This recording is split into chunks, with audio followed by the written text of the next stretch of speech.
నా పేరు బొల్లెపు రాజు. నాకు పట్టాలు 1997లో ఇచ్చారు.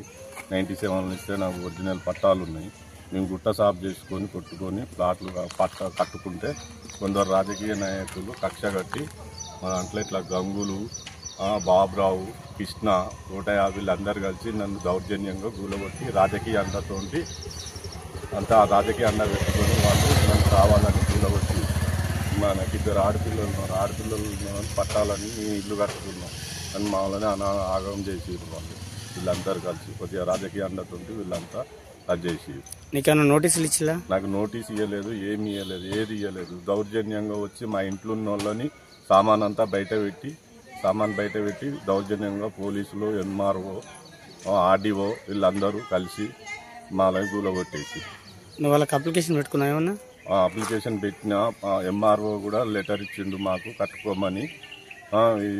దౌర్జన్యంగా వచ్చి మళ్ళీ ఎందుకు కట్టినావు అని గూలగొట్టిరు. రాజకీయ అండతోటి వీళ్ళంతా అది చేసారు. ఎవరెవరికి ఇచ్చినావు కంప్లైంట్? ఎంఆర్ఓకి ఇచ్చిన, కలెక్టర్కి ఇచ్చిన, ఆర్డీఓకి ఇచ్చిన, అందరికి ఇచ్చినా కానీ వాళ్ళందరూ వచ్చి గూలగొట్టిరు. అసలు ఏమన్నారు నిన్ను? ఎందుకు గూలగొట్టిరు? ఇది ఎందుకు కట్టినావు, నీ పట్టాలు ఉన్నాయంటే పట్టాలు కూడా ఉన్నాయి చూపెట్టినా కానీ వాళ్ళందరూ దౌర్జన్యంగా గూలగొడతారు. ఎన్ని రోజులు అవుతుంది నువ్వు ఇక్కడ ఉండబట్టి? నేను ఇక్కడ ఉండబట్టి సంవత్సరం అవుతాను.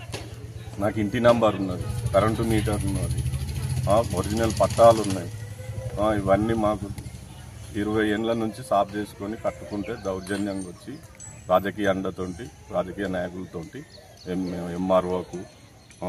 ఏం పని చేస్తావు? నువ్వేం పని చేస్తావు? నేను కూలి పని చేసుకుంటా, బండ కొట్టుకుంటా, పని చేసుకుంటా. ఎన్ని రోజులు అవుతుంది పట్టాలు వచ్చి? ఎన్ని రోజులు అవుతుంది? పట్టాలు వచ్చి 25 ఏళ్ళు అవుతారు. కలెక్టర్ అమ్మ, నాకు న్యాయం జరిగేలా చేయమ్మా. అధికారులతోటి మాట్లాడి కొద్దిగా రాజకీయ అండతోటి వాళ్ళందరూ వచ్చి నా ఇల్లు గూలగొట్టిరమ్మా. నాకు 2 ఆడపిల్లలు. ఇది కాంగ్రెస్ ప్రభుత్వం, రేవంత్ రెడ్డి ప్రభుత్వం, ఇది సీఎం దాకా కూడా పోవాలని, నాకు న్యాయం జరగాలని కోరుతున్నాం. ముఖ్యమంత్రి రేవంత్ రెడ్డి గారు నాకు న్యాయం జరగాలి. నాకు 2 ఆడపిల్లలు ఉన్నారు.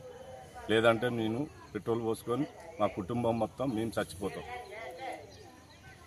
ఇది జరిగేది. మేడం కలెక్టర్ గారు, మీరు కూడా మాకు న్యాయం చేయాలి మేడం. నా అనాథలమైన మేము చేసుకుంటాను మేడం. నేను కూలి పని చేసుకొని బతికేటోని. మీ పిల్లల్ని, మా 3 పిల్లల్ని సాదుకోవాలి. చనిపోయిండు. మీ కులం ఏంటిది? మీ కులం ఏంటిది? మాది ఒడ్డెర కులం మేడం. మాకు న్యాయం మేడం.